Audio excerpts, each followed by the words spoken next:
দর্শক, এই বিষয়ে আরো খবর জানাতে এই মুহূর্তে গাজীপুর থেকে সরাসরি যুক্ত হচ্ছেন সহকর্মী মাহমুদুল হাসান। হাসান, আশা করি আপনি আমাকে শুনতে পাচ্ছেন। হাসান, নির্বাচনী সরঞ্জাম পাঠানোর সবশেষ কি তথ্য আছে, বিস্তারিত আমাদের জানাবেন।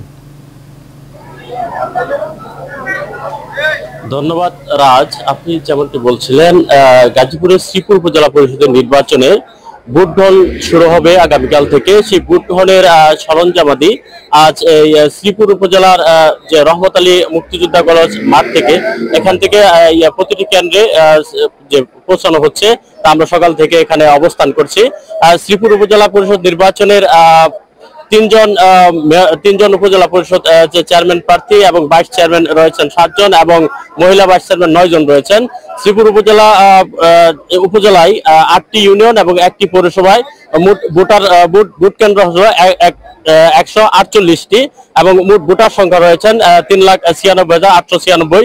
আর আজকে যে এখান থেকে যে ভোট কেন্দ্রের সরঞ্জাম পাঠানো হচ্ছে, সে বিষয়ে আমরা এখানে আসলে দেখাতে চাচ্ছি যে এখানে যে আইন শৃঙ্খলা বাহিনী রয়েছেন এবং রিটার্নিং অফিসার এবং সহকারী রিটার্নিং অফিসার এবং পুলিং অফিসার সহ তারা এবং এই সরঞ্জামাদি বুঝে দিচ্ছেন, এখান থেকে বুঝে নিচ্ছেন। এই বিষয়ে আরেক কথা বলার জন্য আমি শ্রীপুর উপজেলা নির্বাচন কর্মকর্তা জনাব আল নুমান তার সাথে কথা বলবো যে আসলে এখান থেকে আজ সকাল থেকে আমরা দেখতে পাচ্ছি যে নির্বাচনী সরঞ্জামাদি পৌঁছানো হচ্ছে বিভিন্ন কেন্দ্রে।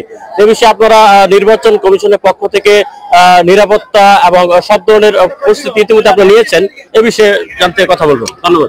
আমাদের সকল প্রস্তুতি, আইন শৃঙ্খলা বিষয়ক যে প্রস্তুতি আছে সবগুলো সম্পন্ন হয়েছে। আমরা 148টা কেন্দ্রে মালামাল পৌঁছে দেওয়ার ব্যবস্থা করবো আজকের মধ্যেই, এবং আইন শৃঙ্খলা পরিস্থিতি সর্বোপরি স্বাভাবিক আছে আমাদের এখানে। ধন্যবাদ।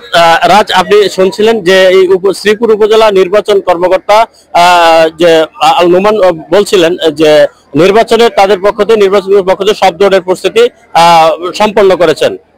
রাজ, এই ছিল আমার কাছে শ্রীপুর উপজেলা নির্বাচনের সর্বশেষ।